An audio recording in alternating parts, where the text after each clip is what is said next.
অবশেষে নেইমার জুনিয়রকে বরণ করে নিল ব্রাজিল ফুটবল টিম। অর্থাৎ নেইমার জুনিয়র অবশেষে পুরো ব্রাজিল টিমের সাথে ট্রেনিং সেশনে ফিরেছেন। তাই শুরুটা হয়েছিল অনেক সুন্দরভাবে। নেইমারকে ডাকা হয়েছে, এরপর পুরো ব্রাজিল টিম এক সাইডে দাঁড়িয়েছে। নেইমার এসেছে, এরপর নেইমারকে বরণ করে নিল রাফিনহা, দানিলো, ম্যাথিউস কুনহারা। নেইমার জুনিয়রকে একটা সুন্দর দিন উপহার দিল ব্রাজিল টিম ম্যানেজমেন্ট, কোচিং স্টাফরা এবং অফিসিয়ালি ভাবে এখান থেকেই নেইমারের ট্রেনিং সেশন শুরু।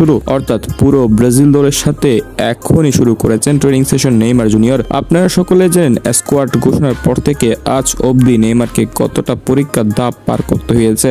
বাকি প্লেয়ারের মতো সরাসরি নেইমার ট্রেনিং সেশন করতে পারেননি। দলে যোগ দেওয়ার পর নেইমার জুনিয়রকে কার্লো আনচেলত্তি ডেকেছেন, কিন্তু ট্রেনিং সেশনে ডাকেননি। শুধুমাত্র হোম ট্রেনিং সেশন যেগুলো আছে ছোটখাটো সেগুলোই করিয়েছেন, কোন রকম বড় ট্রেনিং সেশনে ডাকেননি। এবং একের পর এক পরীক্ষার মধ্য দিয়ে যেতে হয়েছে নেইমারকে। বিভিন্ন ধরনের মেডিকেল টেস্ট এসেছে নেইমারের। এবং সর্বশেষ গতকাল রাতেই কার্লো আনচেলত্তির নির্দেশে অফিসিয়ালি ভাবে নেইমার জুনিয়র পুরো ব্রাজিল টিমের সাথে যোগ দিয়েছে। এখন নেইমার বাকি প্লেয়ারদের মতো ট্রেনিং সেশন করছে। সেই বড় ট্রেনিং সেশনগুলোতে রাফিনহা, ভিনিসিয়াসদের সাথে নেইমার জুনিয়রও আছেন। তবে কোন ম্যাচে মাঠে নামবেন এবং নেইমারকে কোন ম্যাচে মাঠে নামার জন্য প্রস্তুত করা হচ্ছে তা কোন রকম বলেননি অফিসিয়ালি ভাবে। শুধুমাত্র কিছু ইঙ্গিত পাওয়া গেছে।